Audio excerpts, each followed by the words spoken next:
పాకిస్తాన్‌లో ఒక భారీ కుంభకోణం అయితే బయటపడింది. దీనికి సంబంధించి ఆ యొక్క దేశ హోం మంత్రి మోహిన్ నఖ్వీ అయితే కొన్ని సంచలనమైనటువంటి వ్యాఖ్యలు చేశాడు. న్యాయమూర్తులు, పోలీసు వాళ్ళు, అలాగే బ్యాంకర్లు అందరూ కలిసి లంచాలు తీసుకుంటూ ఒక భారీ కుంభకోణమే చేశారు. దాన్ని నేను త్వరలోనే బయట పెట్టబోతున్నానని చెప్పి ఒక పెద్ద బాంబు పేల్చాడు.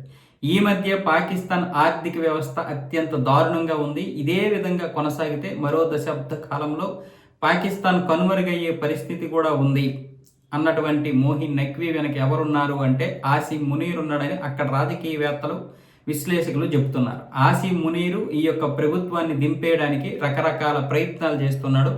అందులో భాగంగానే మోహిన్ నఖ్వీని ఇప్పుడు తన యొక్క అనుచరుడిగా ఉపయోగించుకుంటూ తీవ్రమైనటువంటి ఆరోపణలు చేయిస్తున్నాడు. ఎందుకంటే పాకిస్తాన్ ప్రభుత్వం కంటే అక్కడ సైన్యం బలమైనటువంటిది. ఇప్పుడు ఆసిమ్ మునీర్ చేతికి పాకిస్తాన్ సైన్యం పగ్గాలు కావాలి.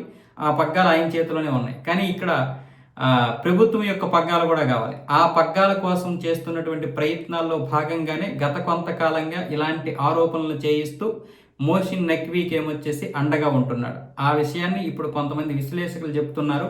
అలాగే మోహిన్ నఖ్వీ చేసినటువంటి ఈ భయంకరమైనటువంటి ఆరోపణలు ఏవైతే ఉన్నాయో, ఈ ఆరోపణలకి ప్రభుత్వంలో ఉన్నటువంటి వారికి కూడా సంబంధాలు ఉన్నాయి. అవి బయట పెడితే ప్రభుత్వం కుప్పకూలిపోబోతుంది అని కూడా చెప్తున్నాడు. అంటే ఆ పేర్లు అయితే వివరించలేదు. ప్రభుత్వంలో ఉన్నటువంటి వారి పేర్లు కానీ, బ్యాంకుల్లో ఉన్నటువంటి వారి న్యాయమూర్తులు, అంటే ఈ దీనికి జ్యుడిషియల్కి చెందినటువంటి వీళ్ళందరూ కూడా లంచాలు తీసుకొని చాలా పెద్ద భారీ స్కామే చేశారని చెప్తున్నాడు.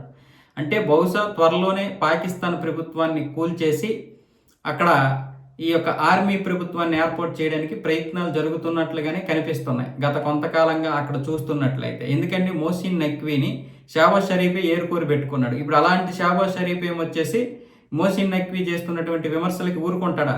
పాకిస్తాన్ వాళ్ళు అంత ఇదే మూర్ఖులు, చంపి వారేస్తారు. అయినా సరే ఎందుకు మోహిన్ నఖ్వీ మీద ఒక్క ఇది కూడా పడడం లేదు?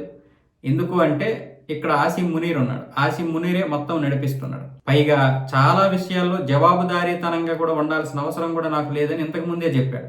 అంటే పాకిస్తాన్ ప్రభుత్వాన్ని కూడా ధిక్కరించాడు.